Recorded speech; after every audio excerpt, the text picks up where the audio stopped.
시청자 여러분 안녕하셨습니까? 크리스찬 아이의 오영택 목사입니다. 봄비가 자주 내리는 가운데 봄 기운이 완연해졌습니다. 집집마다 잔디밭 정돈을 시작하면서 겨울의 흔적은 사라졌고 초목이 새순을 돋아내고 있습니다.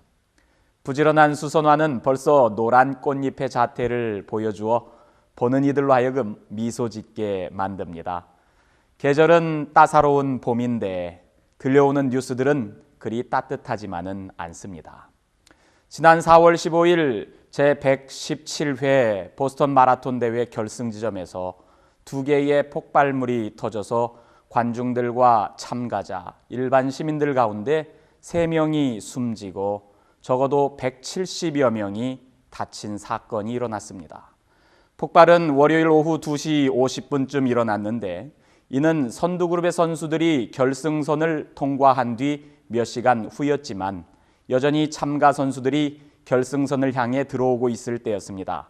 폭발 사고 현장에 있었던 30여 명의 사상자들은 생명이 아주 위태로운 상태를 나타내는 코드 레드 상태로 병원으로 후송되었다는데 이것은 사망자 수가 더 증가할 가능성이 있음을 나타냅니다.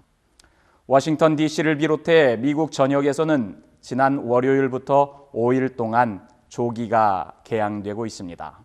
현재까지 3명의 사망자 중에는 매사추세츠 도체스터에 사는 8살 마틴 리차드 군이 포함되어 있는데 리차드 군의 엄마와 여동생도 크게 다친 것으로 알려져서 듣는 이들로 하여금 애도하는 가운데 더욱 안타까움을 자아내게 했습니다. 매년 4월 셋째 주 월요일은 미국 독립전쟁의 포문을 연 그날을 기념하는 매사추세츠가 정한 주립 공휴일인 패트리어트 데이입니다.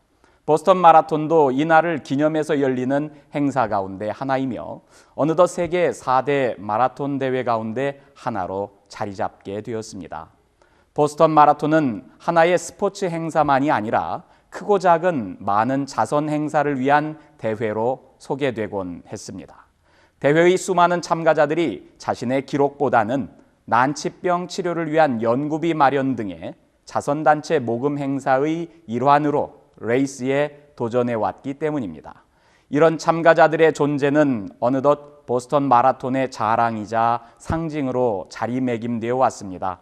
더욱이 이번 마라톤은 지난해 12월 코네티컷 샌디훅 초등학교 총기 사건에서 사망한 26명의 희생자를 추모하는 의미에서 희생자들의 가족과 친척들을 초대해서 진행되었다는 사실이 알려졌습니다.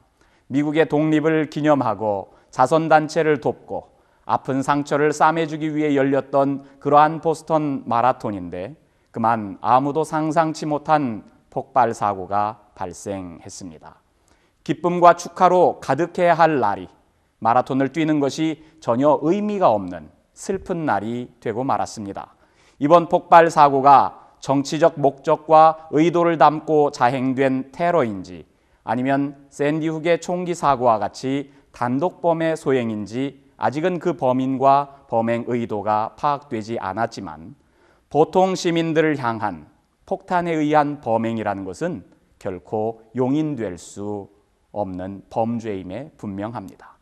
한편 보스턴 마라톤 대회에서 2번의 연쇄 폭발이 발생한 가운데 같은 날 이라크 곳곳에서도 연쇄 폭탄 테러가 발생해 최소 50명이 숨지고 300명 가까이 부상자가 발생했다고 합니다.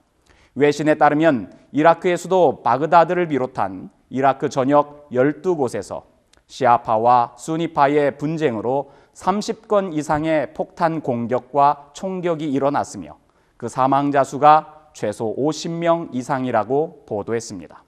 이라크는 이미 폭력이 일상화된 곳이라고 여겨져 이런 소식이 들려와도 듣는 이들이 무감각해지기 쉽지만 사람의 생명이 귀한 지역과 인종에 따라 그 경중을 달리할 수 없는 것입니다.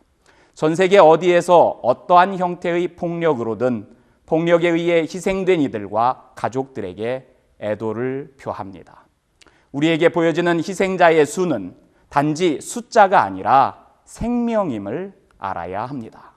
그리스도인들은 생명을 경시하며 자행되는 인류가 저지를 수 있는 가장 끔찍한 범죄에 맞서 결코 굴복하지 않고 싸워야 할 것입니다.